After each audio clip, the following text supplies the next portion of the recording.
আসসালামু আলাইকুম। এখন শুনবেন সংবাদ শিরোনাম। ইরানে হামলার সর্বাত্মক প্রস্তুতি ইসরায়েলের, ওয়াশিংটনের সংকেত পেলেই তেহরানের ব্যালিস্টিক মিসাইল ধ্বংসের হুঁশিয়ারি, করার জবাব দেবে তেল আবিব। তারেক রহমানকে মার্কিন প্রেসিডেন্ট ও ব্রিটিশ প্রধানমন্ত্রীর শুভেচ্ছা, দেশের স্বার্থ বজায় রেখেই করা হবে পররাষ্ট্রনীতি, বললেন প্রতিমন্ত্রী শামা ওবায়েদ।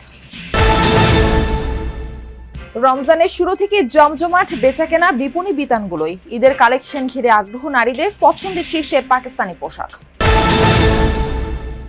১.৫ বছর ধরে বন্ধ জুরাছড়ি উপজেলা স্বাস্থ্য কমপ্লেক্সের ভবন নির্মাণ কাজ, লাপাত্তা ঠিকাদার, অস্থায়ী ঠিকানায় চলছে চিকিৎসা, ভোগান্তিতে সেবা গ্রহীতারা। এতক্ষণ শুনছিলেন সংবাদ শিরোনাম, এখন শুনবেন বিস্তারিত।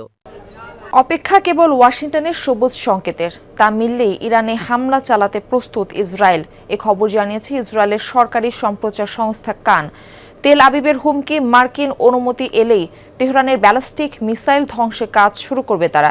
এদিকে বিবৃতিতে ইসরায়েলের প্রধানমন্ত্রী বেনিয়ামিন নেতানিয়াহুর আগাম হুঁশিয়ারি দিয়ে বলেছেন, তাদের ভূখণ্ডে কোনো আঘাত এলে মিলবে কড়া জবাব। বৈচিত্র্যময়তা, নিখুঁত লক্ষ্যভেদ ও অত্যাধুনিক দেশীয় প্রযুক্তির কারণে ইরানের ব্যালিস্টিক ক্ষেপণাস্ত্র ব্যবস্থা বিশ্বজুড়ে অপার এক বিস্ময়ের নাম। যুদ্ধের ময়দানে যে কোনো প্রতিপক্ষের ঘুম হারামের জন্য অনবদ্য এই মিসাইল সিরিজ। তাই চলমান উত্তেজনার মাঝে তেহরানের এই বিশাল অস্ত্রভান্ডার নিয়েই বেশি শঙ্কিত ওয়াশিংটন।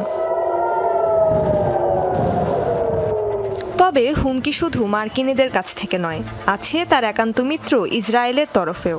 জায়নবাদীদের ঘোষণা, মার্কিন অনুমতি মিললেই ইরানের ব্যালিস্টিক মিসাইল সিস্টেম ধ্বংসের কাজে নেমে পড়বে তারা। তেল আবিবের নিরাপত্তা সংস্থার সাম্প্রতিক রিপোর্ট বলছে, ওয়াশিংটন ও তেহরানের আলোচনার পর আরও বেড়েছে মার্কিন হামলার শঙ্কা।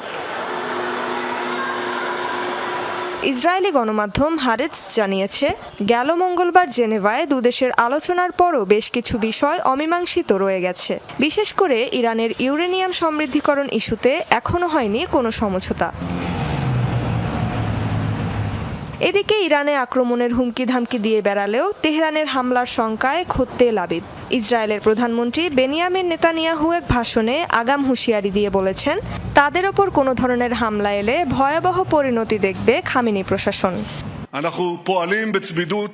মহান মিত্র যুক্তরাষ্ট্রের সাথে ঘনিষ্ঠভাবে কাজ করছি আমরা। প্রেসিডেন্ট ট্রাম্পকে স্পষ্টভাবে বলেছি যে ইরানের সাথে আলোচনার সময় ইসরায়েলের স্বার্থকে অবশ্যই মাথায় রাখা উচিত। আমরা যে কোনো পরিস্থিতির জন্য প্রস্তুত। বাংলাদেশের প্রধানমন্ত্রী তারেক রহমানকে অভিনন্দন জানিয়েছেন মার্কিন প্রেসিডেন্ট ডোনাল্ড ট্রাম্প। বুধবার পাঠানো শুভেচ্ছা বার্তা সম্বলিত এক চিঠিতে তিনি তারেক রহমানের ঐতিহাসিক বিজয়ের জন্য অভিনন্দন জানান এবং তার সাফল্য কামনা করেন। চিঠিতে আমেরিকান জনগণের পক্ষ থেকেও শুভেচ্ছা জানানো হয়। বার্তায় উল্লেখ করা হয়, যুক্তরাষ্ট্র ও বাংলাদেশের অংশীদারিত্ব, পারস্পরিক সম্মান এবং একটি মুক্ত ও উন্মুক্ত ইন্দো প্যাসিফিক অঞ্চলে শক্তিশালী ও সার্বভৌম রাষ্ট্রগুলোর সমৃদ্ধি নিশ্চিত করার যৌথ স্বার্থের ভিত্তিতে গড়ে উঠেছে। নবনির্বাচিত প্রধানমন্ত্রীর নেতৃত্বে দুই দেশের বাণিজ্যিক সম্পর্ক আরও এগিয়ে যাবে বলেও আশা প্রকাশ করা হয়। এদিকে বাংলাদেশের নির্বাচনে বিজয় ও প্রধানমন্ত্রী হিসেবে দায়িত্ব নেয় তারেক রহমানকে অভিনন্দন জানিয়েছেন যুক্তরাজ্যের প্রধানমন্ত্রী কেইর স্টারমার।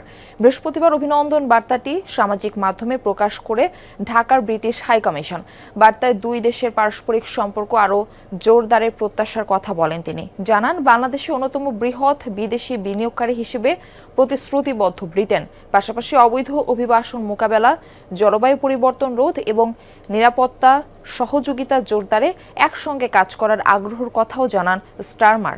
শিক্ষা হবে রাষ্ট্রের প্রথম বিনিয়োগ। সচিবালয়ের সংবাদ সম্মেলনে এমনটাই জানিয়েছেন শিক্ষামন্ত্রী ডক্টর আ.ন.ম এহসানুল হক মিলন। বলেছেন, এই খাতে দুর্নীতি বন্ধ, জিডিপির ৫% বরাদ্দ ও শিক্ষক নিয়োগ, পদোন্নতি ও বদলিতে স্বচ্ছতা আনা হবে। অন্যদিকে ১৮০ দিনের পরিকল্পনায় সড়কে শৃঙ্খলা ফেরানোর আশ্বাস দিয়েছেন সড়ক পরিবহন ও সেতুমন্ত্রী শেখ রবিউল আলম। বলেছেন, গতবারের প্রক্রিয়া অবলম্বনের মাধ্যমে এবার ঈদে মানুষের যাত্রায় স্বস্তি ফেরানো হবে। শিক্ষা খাতে সার্বিক পরিকল্পনা নিয়ে সচিবালয়ে মন্ত্রণালয়ের সংশ্লিষ্টদের সাথে বৈঠক করেন শিক্ষামন্ত্রী আ.ন.ম এহসানুল হক মিলন। প্রথম ধাপ পরে সংবাদ সম্মেলনে শিক্ষার সার্বিক উন্নয়নে 12 দফা পরিকল্পনা তুলে ধরেন প্রতিমন্ত্রী। মানে আনন্দ আর সেই আনন্দের অবিচ্ছেদ্য অংশ নতুন পোশাক। রমজানের শুরুর দিন থেকেই অনেকে শুরু করেন কেনাকাটা। বিশেষ করে নারীদের পোশাকের দোকানগুলোতে তুলনামূলক একটু বেশি ভিড় লক্ষ্য করা যায়। বরাবরের মতো এবারের ঈদেও পাকিস্তানি ড্রেস ক্রেতাদের পছন্দের শীর্ষে। ঈদে চাই নতুন পোশাক, নতুন সাজ। আর তাই রমজানের প্রথম দিন থেকেই ঈদের কেনাকাটায় ব্যস্ত অনেকে। বিপণী বিতান ঘুরে বাছাই করছেন সাজ পোশাক। বিদেশি পোশাকের দোকানগুলোই নারীদের উপস্থিতি চোখে পড়ার মতো। ক্রেতারা বলছেন, এবারের ঈদ গ্রীষ্মকালে হয় সুতি কাপড় এবং হালকা কাজের পোশাক পছন্দের শীর্ষে। বাংলাদেশি বা ইন্ডিয়ান ওগুলো আসলে গদ বাঁধা হয়ে যায় একটার পর পাশাপাশি, মানে গত ঈদে যেটা এসেছে এইবারে ওইটারই ধাঁচেরই একটু চেঞ্জ আসে। আর পাকিস্তানিটা হলো মানে প্রতিবারই আপনার একটু এটা চেঞ্জ হয়ে যায় ফ্যাশনটা। কালামকারের একটা ড্রেস নিয়েছি, সাহিল, এটা নিয়েছি। আমার মনে হচ্ছে যে সামারের জন্য এটা বেটার হবে। শীত চলে যাচ্ছে, গরম আসতেছে, হালকা ড্রেসের সঙ্গে সবাই লাইট জুয়েলারি ইউজ করতে চায়। ডিজাইনের দিক থেকে এবারের ঈদে ট্রেন্ডিংয়ে রয়েছে প্যাস্টেল শেড, ফুলেল প্রিন্ট এবং হালকা এমব্রয়ডারির কাজ। দোকানিরা জানান, 3 পিসের পাশাপাশি চাহিদা আছে হ্যান্ডলুম শাড়ি ও ফিউশন কুর্তি। এবার নতুন আসছে ফার্সি, গতবার আসছিল, এবারও ফার্সি ছিল অনেক ডিমান্ড। প্রাইস রিজনেবল প্রাইসের মধ্যেও আছে, তারপরে হাই প্রাইসের মধ্যেও আছে। Pakistani chiffon, organza, cotton, but কটনটা বেশি চায় সবাই। অর্ধসমাপ্ত রেখে পালিয়েছেন ঠিকাদার, ফলে 1.5 বছর ধরে বন্ধ রাঙামাটির জোড়াছড়ি উপজেলা স্বাস্থ্য কমপ্লেক্সের নতুন ভবন নির্মাণ কাজ। এটি এখন পরিত্যক্ত অবস্থায় পড়ে আছে।